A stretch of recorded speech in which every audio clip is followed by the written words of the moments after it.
नमस्कार दोस्तों, एक नई लर्निंग के साथ हाजिर हूँ और आज के इस बिजनेस फाइनेंस लर्निंग में इस टॉपिक को लेकर चर्चा करेंगे। इस कंपनी को लेकर के विशेष रूप से डिटेल एनालिसिस करने की कोशिश करेंगे, जिसमें कि फंडामेंटल ट्रेंड होगा, मार्केट में स्टॉक की ट्रेंड होगा, अपॉर्चुनिटी हो सकता है, ग्रोथ का अभी तक का ट्रैक रिकॉर्ड हो सकता है, और साथ में कंपनी की फ्यूचरिस्टिक्स कुछ बिजनेस और जो बिजनेस का कहते हैं, जो ये क्या अपॉर्चुनिटी क्रिएट कर रही है आज के टाइम में या नहीं, इस पे चर्चा करने की कोशिश करते हैं। चलिए, एक कंपनी की चर्चा यही है, जो कंपनी में एक छोटी सी कंपनी है, डिया या भी अपनी होल्डिंग थोड़ा बहुत करके बना के रखी है।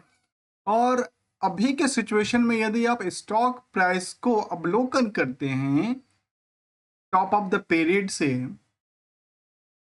तो शायद एक बहुत बड़ी कट देखने को मिला है और ये लगातार कट बढ़ती जा रही है। इस बढ़ने की वजह क्या है?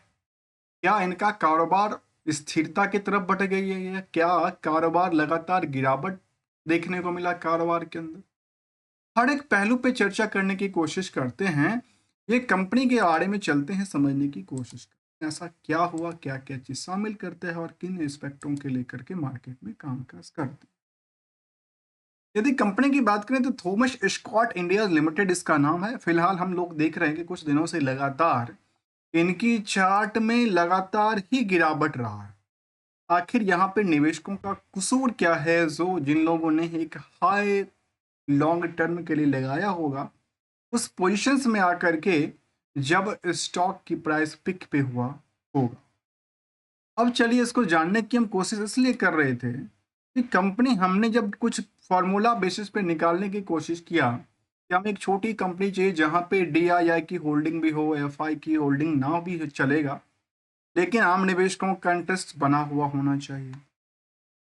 तो पीयर्स की कंपनी में काफ़ी सारी कंपनी निकल गया, जहाँ पे पेज इंडस्ट्रीज था, केपी आर्ग मिल्स था, वेदांत फैशन जैसे कंपनी। इसमें थॉमस एस्कॉट्स भी एक नाम शामिल है। स्किनर डॉट इनके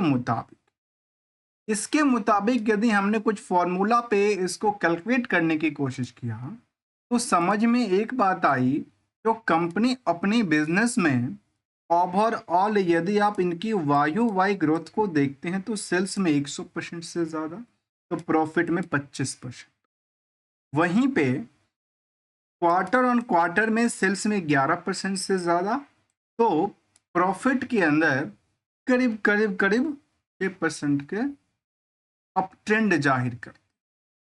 केवल इतना ही नहीं, यदि नेट इनकम पोर्शन को देखा जाए, तो ओवरऑल कंपनी 8% की सेविंग भी कर रही है, जो यहाँ पे लास्ट, तो टीटीएम के मुताबिक जो लास्ट 12 महीने की डेटा है उसके मुताबिक जिक्र कर।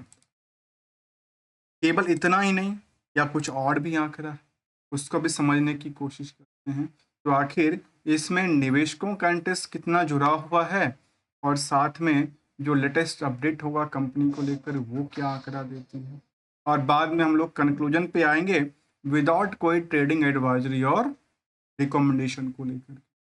चलिए, एक झलक देखने की कोशिश करते हैं इनके समरी डेटा। समरी डेटा कहता है इस कंपनी का जो मार्केट कैप कंपनी का 350 करोड़ के आसपास है। हायर से लोअर की यदि बात किया जाए, तो मार्केट बहुत ज़्यादा गिरा हुआ महसूस नहीं होता है।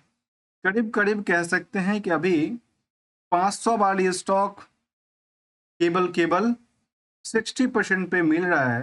40% गैपिंग जो था उसको, वो अर्थात कह सकते हैं ऊपरी सतह से 40% की गिरावट कर चुका है। जहां तक इनका बुक वैल्यू के बारे में मार्केट का सवाल है, 533% के आसपास। इंट्रेंसिक वैल्यू से मार्केट की कंपेयरिंग करें 116% के आसपास। इंडस्ट्रियल की पी के मुताबिक नियर अबाउट सेम है, ना बहुत ज़्यादा महंगा दिखता है, ना बहुत ज़्यादा सस्ता दिखता है। नेट इनकम मार्जिन 8% के आसपास। प्रोमोटर का कंपनी में कंट्रोल भी काफ़ी बेटर है, 57% के आसपास। आरओई और आरओसी का आंकड़ा भी करीब 30 से 31% के बीच में रही है। और प्रमोट इसके में कंपनी में यदि शेयर होल्डर की बात करें, तो करीब करीब 8,000 से ज़्यादा निवेशकों का पैसा लगा हुआ दिखता है। कंपनी 2010 में बनी थी, थॉमस स्कॉट्स इंडिया, जो कि business of the appearance textile and the retails market में डील करने वाली कंपनी के तौर पे मार्केट में पसरती देखी गई।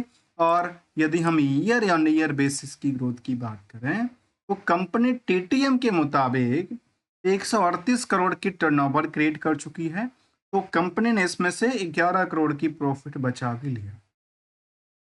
यदि हम इनकी कंपाउंडेड डेटा को देखें तो टीटीएम के मुताबिक करीब 60% के आसपास, तो कंपाउंडेड प्रॉफिट में करीब 29-30% के आसपास रही। स्टॉक प्राइस सीजीआर आजकल यदि देखा है तो 2% के डिक्लाइनिंग रेशियो की बात कहती है लास्ट 1 ईयर में। रिटर्न ऑन इक्विटी दिन बाय दिन इनका बढ़ती ही देखने को मिला। तो यहाँ पे हमारे सामने क्या क्या चीज स्पष्टता आती है।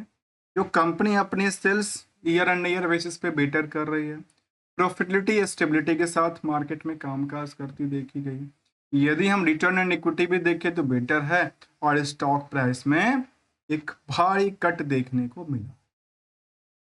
अब एक सवाल और आती है, क्या कंपनी में रिस्क कितना है और रिवार्ड की एक्सपेक्टेशन कितना है। यदि रिस्क की पॉइंट को नोट किया जाए तो कंपनी कहती है कि रिपोर्टेड इनमें कोई कंपनी ने डिविडेंड नहीं दिया जो इनके लिए निगेटिव है, लेकिन कोई बड़ी बात नहीं है। क्योंकि देखिए जो एक मैंडेटरी पॉइंट है उसको देना तो ठीक है, लेकिन जो मैंडेटरी नहीं है जैसे डिविडेंड का पार्ट, बोनस का पार्ट, यदि कंपनी में पैसे बचे हुए हैं और उस पैसे को यूटिलाइज कर रही है अपनी, तो कोई चिंता की बात नहीं है कि कोई डिविडेंड दे या ना दे, कोई फर्क नहीं पड़ता। लेकिन यदि हम कंपनी की देखा जाए तो यहाँ पर उसके अलावा प्रोमोटर्स होल्डिंग को लेकर जिक्र करता है, 10% से ज़्यादा गिरावट लिया, कोई के लिए निगेटिव इम्पैक्ट की बात कहते हैं। जहाँ तक आरओई आरओसी का सवाल है, काफ़ी अच्छा है।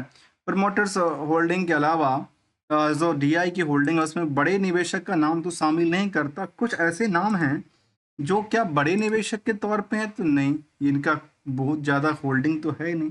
इनकी 2 कंपनी में होल्डिंग है, तो छोटे निवेशक हैं। अब ये पैसा खुद का यूटिलाइज कर रहे हैं या किसी और का यूटिलाइज कर रहे हैं, ये तो इनके लिए एक अलग बात मुद्दा है। यदि कंपनी की बात करें तो इसमें जो 39% की होल्डिंग है उसमें काफ़ी सारे बड़े निवेशकों का नाम शामिल करता है। कुछ प्रोमोटर ग्रुप से बिलोंग करने वाले होंगे, तो कुछ इनके एक्सटर्नल हो सकते हैं, जहाँ पे मैंने देखा कि एक 6% की होल्डिंग रखी है। तो ये शायद इनके जो थॉमस एस्कॉट्स में इनकी होल्डिंग है वो है शंकर शशि शर्मा जी का, उनके पास होल्डिंग इसका बना हुआ दिखता है। ये कुछ हमने इसको पहलू को समझने की कोशिश किया है। जहाँ तक रिसेंटली अपडेट का सवाल है, कंपनी ने अलॉटमेंट किया था, इक्विटी शेयर को अलॉटमेंट किया था, और ये किस वारंट वाला जो सिचुएशन था उसको लेकर के उन्होंने इक्विटी में कन्वर्ट किया। वारंट जो था उसको कन्वर्ट किया, तो उससे क्या हुआ, इक्विटी की पोजीशन बढ़ी और ये एक पहलू सामने निकल गया। कंपनी ओवरऑल देखा जाए तो रिस्क और रिवार्ड को देखा जाए तो आपस में समतुल्यता क्रिएट करती है, लेकिन मार्केट में जो ट्रेंड बनी हुई है लगातार बिकवाली की तरफ इशारा करती देखी गई, इसलिए तो मार्केट में चारों तरफ से बिकवाली दर्ज करती है। बट फंडामेंटली सिचुएशंस के मुताबिक कह सकते हैं कि इनका कारोबार ठीक है अभी तक के हिसाब से, और जो इनका पुराना रिकॉर्ड है वो अभी तक स्टेबल की तरफ इशारा देती देखी गई। मिलेंगे कुछ नई पॉइंट के साथ, न्यू कंपनी के साथ। तब तक के लिए यदि आपको अच्छा लगा हो, वैल्यू एडिशंस मिलने पे वीडियो को लाइक, चैनल को सब्सक्राइब भी कर सकते हैं। Thanks for the joining.